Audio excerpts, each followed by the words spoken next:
Hi, everybody, and welcome to Katie Couric. Frank Lloyd Wright once said of technology, if it keeps up, man will atrophy all his limbs but the push-button finger. There are about 6.6 billion people in the world and about 5 billion mobile phones. The corners of the globe where your friends can't hear you now are getting a lot harder to find. Along with all the benefits of a connected world, there are a few downsides as well, and that's the subject of a new book called Hamlet's Blackberry. The author, William Powers, is my guest, and as always, I'd like to say a thank you to the sponsor of our web show, Dove. Bill Powers, nice to see you. Thank you, Katie. Good to be here. Let me ask you sort of a very simple and obvious question, but what inspired you to write this? I was inspired to write it because I'd been writing about the media and technology for years, covering it, and I'd been focusing on really the content. What is the information? How good is the information? And it began to dawn on me in my own life and looking at society at large that it wasn't just the information itself, it was the devices that were delivering it that were having this new effect on us, because the amount of information sort of cascading down on us is so massive, and we're so ubiquitously connected all the time, that effect in itself was huge and was really changing how we think, feel, and live. I'm going to talk to you about sort of the impact of over-connectedness, if you will. But first, I wanted to give a few statistics that I don't think you'll find surprising, but I'm always shocked to read. In an AOL survey, 59% of people admitted to checking their email in the bathroom. Right. I guess that's multitasking. 19% said they choose vacation destinations based on internet availability. Yeah.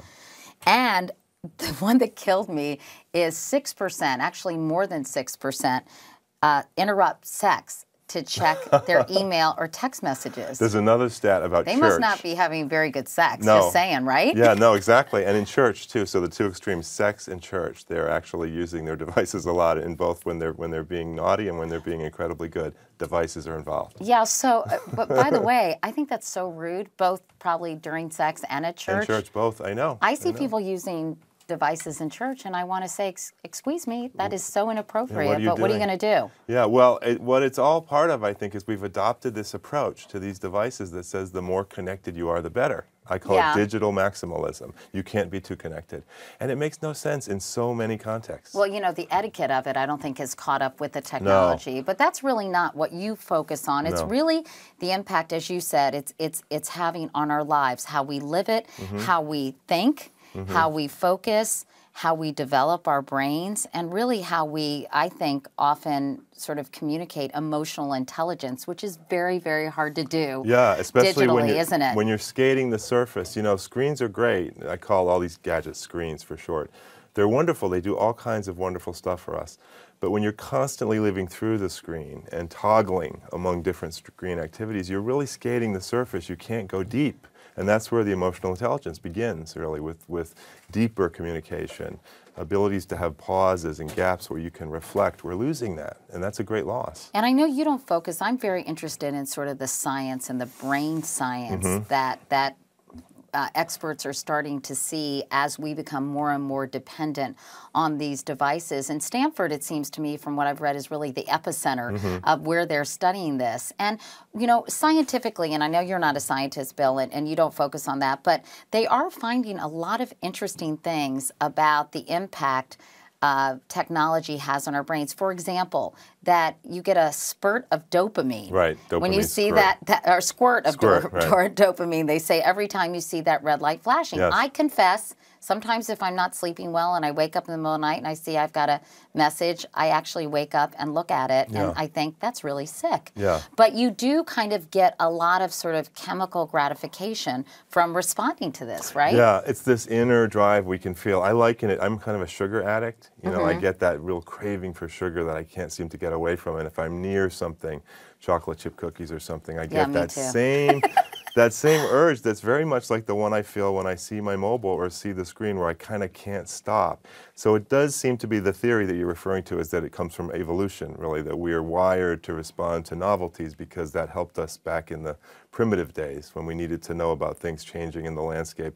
If a lion was about to attack or something, it helped. And so our brains developed this ability. But these novelties are different. You know, we're not going to be attacked by the email that just came in. It doesn't help us always to constantly respond, but we do because that's part of how we're wired. That's the theory. My thinking is the brain research is so new that we don't completely know what's happening.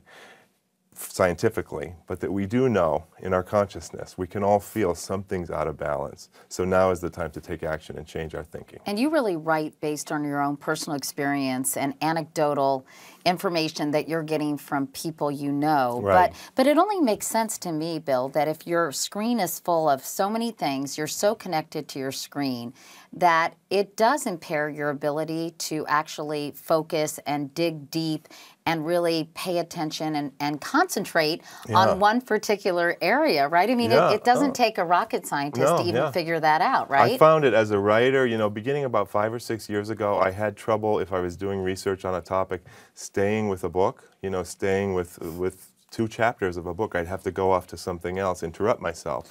In the evening, if I was reading a novel for pleasure, the same thing. I used to love staying with a novel. I couldn't do it anymore, and friends reported the same thing. So I decided I wanted to look into it and solve the problem. It had so many other dimensions. My family life, not as much communication, eye contact was dying, you know, I felt in my household and many other places, and that's the worst thing I could think of. And in fact, we had a poll, a CBS News New York Times poll, and 1 in 7 married people said the use of PDAs, which I'm just going to call Blackberries for our purpose, was causing them to see less of their spouses. 1 in 10 said they spent less time with their children under the age of 18. Now, that same poll found that multitasking and constant connection is taking a toll on younger people as well. Almost 30% of those under 45 said the use of these devices made it harder to focus. So there we have 2 examples of what you were just discussing. Interpersonal relationships being affected by this, and simply your brain power and your ability to concentrate. Yeah, and the other dimension that we haven't mentioned is in the workplace. You know, there are all kinds of studies in the workplace about the problem of workers switching tasks so often that they never are able to focus and get one done, so that these devices that are supposed to make us more efficient are, weirdly enough, making us less efficient. Not only that, Bill, but what about the sheer loss of productivity by people who are checking the internet almost constantly? Of course, it peaks, I think, around lunchtime. And then I have a friend who started TMZ, I'm sorry to say, even though I like Harvey Levin very much, but yikes. And he said at 5 o'clock in the afternoon, viewership just plummets. Because they're doing it at the office. So think what these people are doing day in and day out when they actually should be focused on other tasks that are going to benefit whatever company they may be working for, right? Yeah, it's true. Yeah, I mean, and the personal and the professional mixed together, and then both have this problem of when you go away from task A to task B and go back to task A, psychologists tell us there's a recovery time. And it gets longer the longer you're away from the first task. Oh, that's interesting. If you extend that from, and you don't only have A and B, but you have A, B, C, D, E, F, and you're constantly moving among them, as I have been doing for years, and many of us do, it's almost like you never focus. So it's a terrible thing for employers. And one of the things you talk about is how this really prohibits deep thinking. Exactly. You know, sort of taking a step back and using your intelligence. I think you talk about someone, was it Beethoven? It wasn't that he was intelligent, it was how he used his intelligence. Yeah, I mean, there's so many examples. You know, the brain is this wonderful associative mechanism. It can make associations like no device ever created, better than any computer. The number of associations it can make, it's in the quadrillions, the possibilities.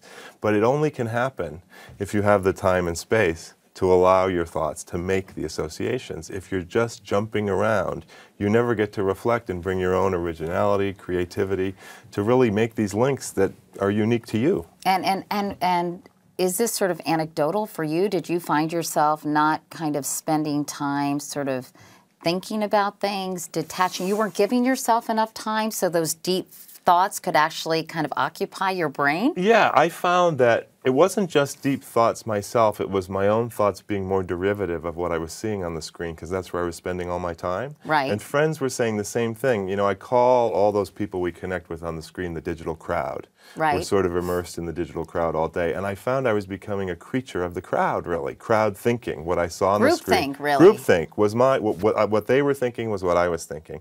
And that really doesn't take any of us to the place we want to go. So you had no original thoughts? Well, I had a few, but they were slipping away, you know? And I could see the road we were on, sort of as a society, really, as a race.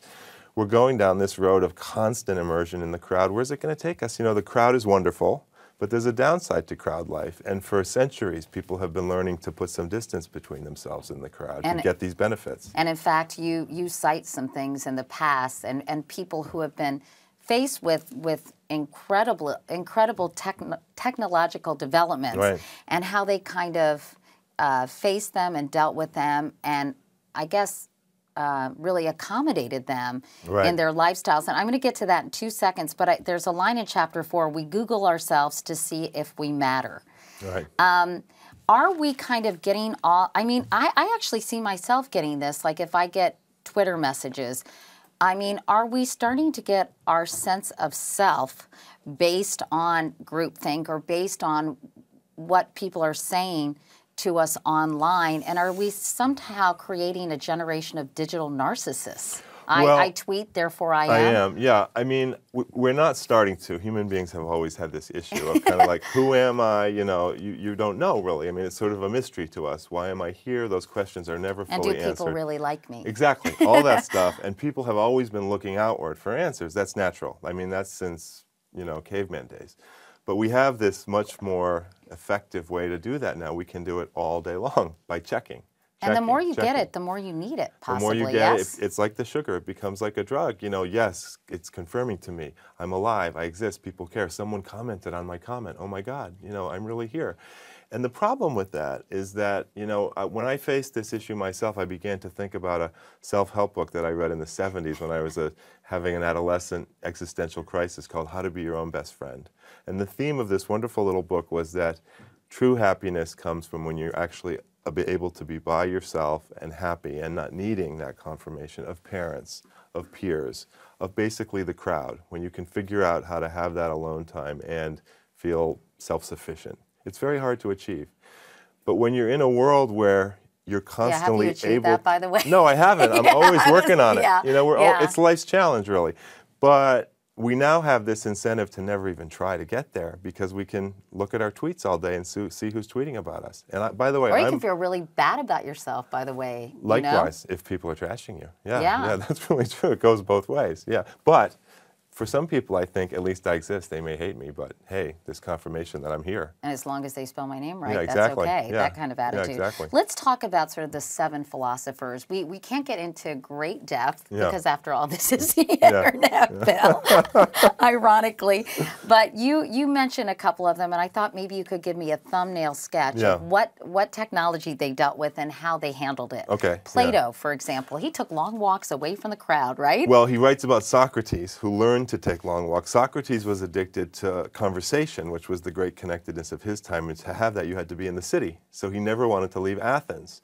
But a young friend of his convinced him, you know, we should take a walk and have a talk about this issue you wanted to discuss, this philosophical question. It was actually about sex.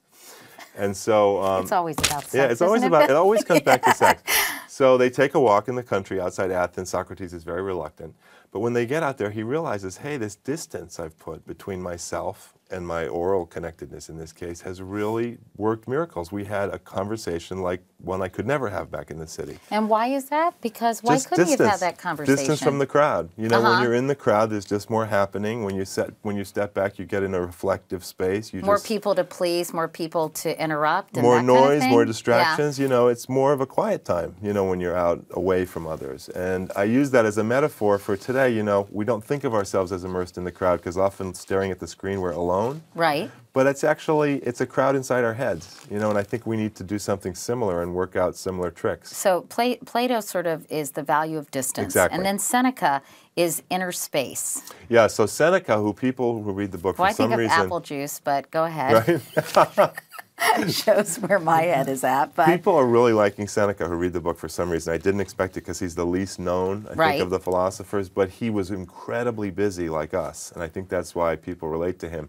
He was effectively running the Roman Empire for quite a number of years, in addition to being a philosopher, and sort of trying to figure out these issues on the side. In Rome, written language had taken off. It was the age of paperwork, bureaucracy was rising, empire itself was a new kind of connectedness. And Seneca found himself so overextended and saw his friends so overextended, like us, that he said they were suffering from the restless energy of the hunted mind. And I love that phrase because it has that restless energy like the finger on the clicker. Right. And the hunted mind, that feeling that I have and maybe you do of kind of being pursued by your Facebook friends, by information all day long. Yeah. They couldn't get away from this I feel feeling. like the hunter trying to trying to kind of swim through a tsunami of information. Yeah. But well, I think there's also, in my case, there's both, because I feel like I've got all this stuff in the inbox I need to attend to that's hunting me. You know, it's really both sides of it. So Seneca said you got to figure out a way to kind of turn your mind into a garden almost that's quiet and spacious, where you can have the kinds of thoughts you should have on a regular basis. And he talks very eloquently about shutting himself up, or going to, not shutting himself up, going to a very noisy room over a spa where people were working out and grunting and having massages and yelling at each other, and figuring out a way to turn it into white noise and have this kind of peaceful focus within by doing one task and only one. And what he did was wrote a letter to one friend. So rather than updating his Facebook page to 300 friends, he focused on one. And he talked about what a great experiment that was and how important focus is for a happy life. And it's hard to keep your focus when you have a myriad of distractions Very presented hard. to you by your, text messages or emails or the things that you feel like you should be reading on the internet. Yeah, and they're very tempting because they're stimulating, and it's newness. We love newness.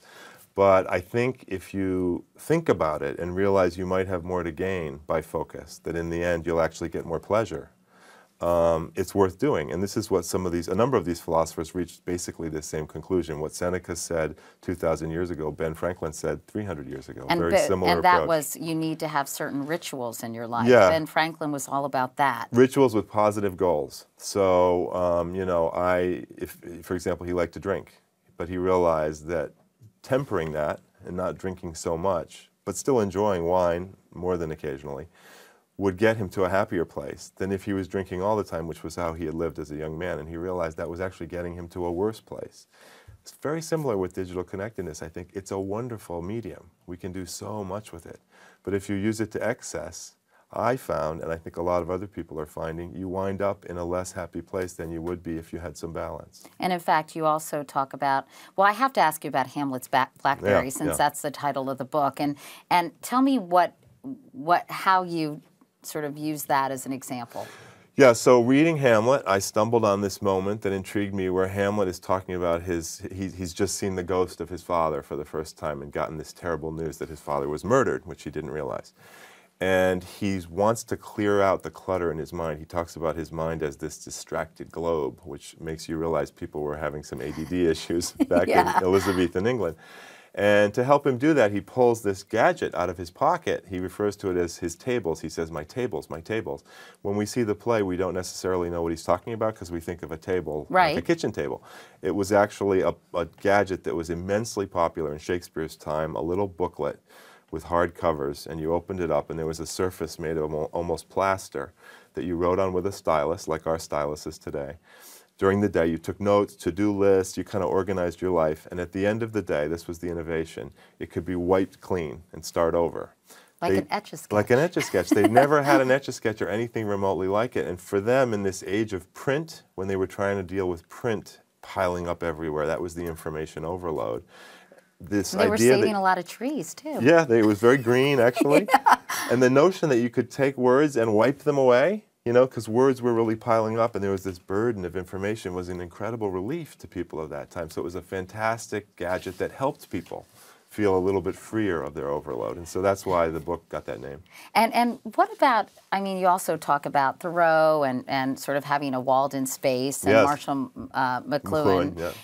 But isn't this, because they were able to deal with technology and get beyond it, shouldn't that give us hope about sort of living in a digital age and putting it in the proper perspective? In other words, is it still a novelty that people are still, I got my iPad, I was so excited, and it's really fun to use, and so I was using it a lot, and then after a while, I still play Scrabble on it, I still use it. It wears off. But I also am not sort of programmed like my kids are to be so attached to these electronic devices. But I guess my question is, don't you think that all these things will have their proper place in due time? I do. In looking back at all these different periods and these philosophers, I took great solace and actually encouragement about where we're headed, because what I saw is that it's a cycle that repeats itself. You know, Thoreau in the 19th century, the age of the telegraph and the railroad, new connectedness, talks about people being addicted to going to the post office.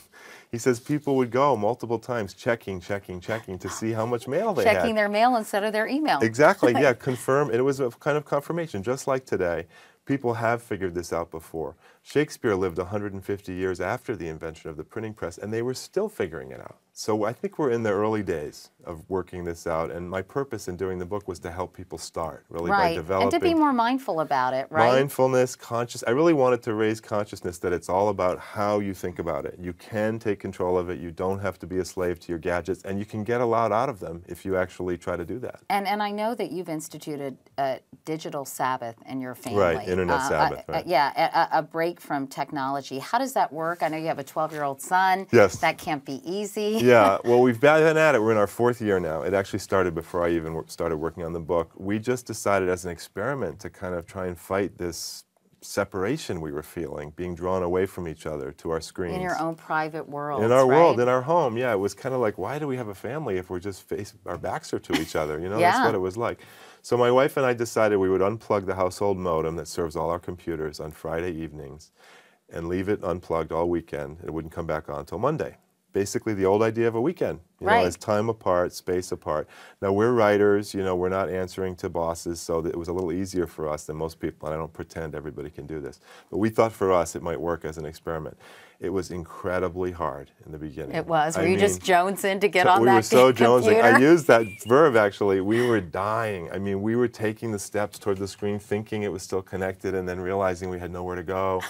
We were having like a real existential crisis. Withdrawal. Yeah. I mean, the shakes. You know, yelling. You know, bring back the internet. You know, it was really almost the shakes. I mean, it was really kind of scary. And I realized how badly we needed this when I saw how hooked we were. Right. But we decided to stick with it because we really had a mission. You know, and we believed maybe this was a way to change. And after about 2 months, it started to get a lot easier.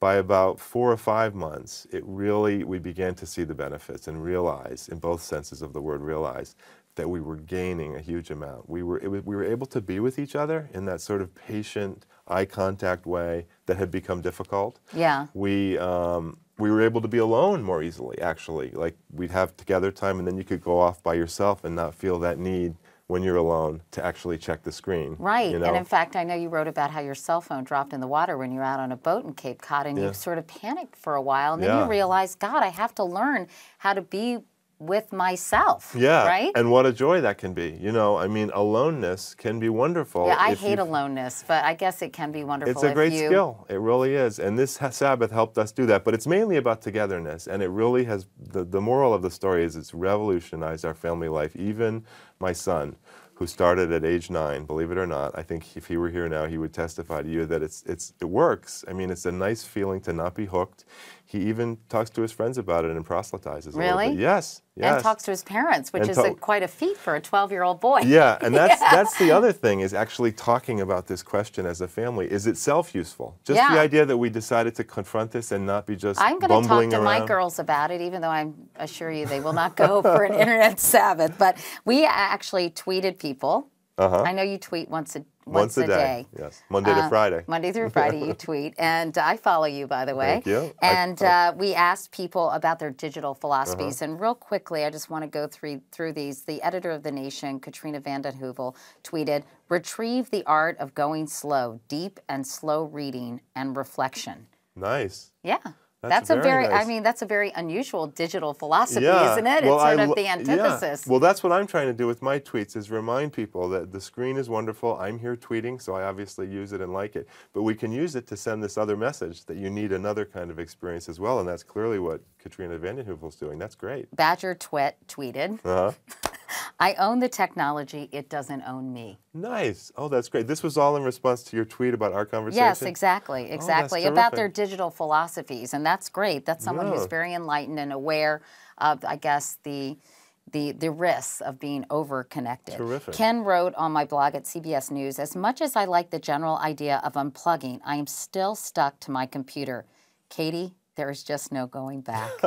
So, Bill, what do you say to Ken? You say, yes, Ken, you can? I think Ken I feel like this is Computers Anonymous or something. It is. You know, I think we're heading there. I've actually heard there are therapists now who specialize in internet addiction, but I haven't met one yet. Yeah. Well, I've heard of internet porn addiction. I just haven't heard of internet addiction in general. I think there's more of a general problem, families that are seeing specific therapists. But, you know, I think I would tell Ken that you just have to know there's this hump you have to get over, but it's so worth getting over it. You know, for us, those first few weekends were kind of what everyone would have to go through, I think. If you keep the goal in mind, that there's something better waiting for you than the way you're dealing with these devices now, and that you'll actually get more out of your connectedness. And maybe do it incrementally, Bill. You know, start maybe I'm going to go 5 hours, then the next day I'm going to go 7 hours. You know what I mean? So you don't have to do it cold turkey. Yeah, you can use an alarm clock or something. Reg Griffin tweets, love technology, but worry how it impacts real communication, especially with our kids.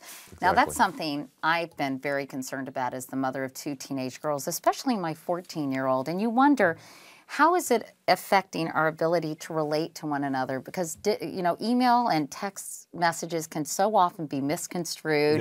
You know, when you don't have eye contact, when you don't... Body language, exactly. You can often, you know, get the wrong idea. And it doesn't really teach you, as I said earlier in our conversation, the importance of emotional intelligence. You know, you can be supportive of someone, empathetic to someone, but you can't really do it online, I don't think. I mean, I guess you can to a point, but not really. Well, I've had some very emotional and moving email exchanges, really, and even texts. I mean, you can do it, but the question is it the best medium for that? And I think in most cases, you know, direct conversation like we're having now, you just learn so much more from each other. You go to a different place. It doesn't mean you need to run away from the devices. You just need to be mindful of what are the tasks that are best done on the screen and what are the tasks best done off the screen. And one of the things I concluded is family life, raising children. There needs to be a huge element of right here in the third dimension. There's so much to do and learn from each other, being together directly. It's where it's at. And if you're living online, you really can't necessarily live in the moment. There are a lot of things you're going to miss that are happening right behind you or right in front of you that you're so focused on what you may be doing on the screen, as you say, that life passes you by and you don't live in the present. No, there's this idea that, oh, I need to take a picture of it, I need to store that photo on my phone, I need to do all these things. No, it's happening now, you know, be right here. It's that idea of show up for your life. You know, we're using the screens in a way, although we're trying to enrich our lives, we're also running away from so much by being on the screen all the time. And that's my message. Don't throw these devices out, but you can achieve a better balance, and you'll be happier for it. All right. Well, that's a good way to close this conversation. The book is Hamlet's Blackberry, William Powers, a.k.a. Bill. It's a practical philosophy for building a good life in the digital age. It's really interesting, and I'm so glad you wrote it because it's something that I think about a lot. Thank you. I appreciate it. And so I'm glad you wrote it for me. I'm sure a lot of people are thinking about this as well. Thanks so much, Bill. And thank you all for watching. I would normally say you can follow me on Twitter, but in the spirit of unplugging, follow me tomorrow and go for a walk today. But do it right after you watch this message from our sponsor, Dove.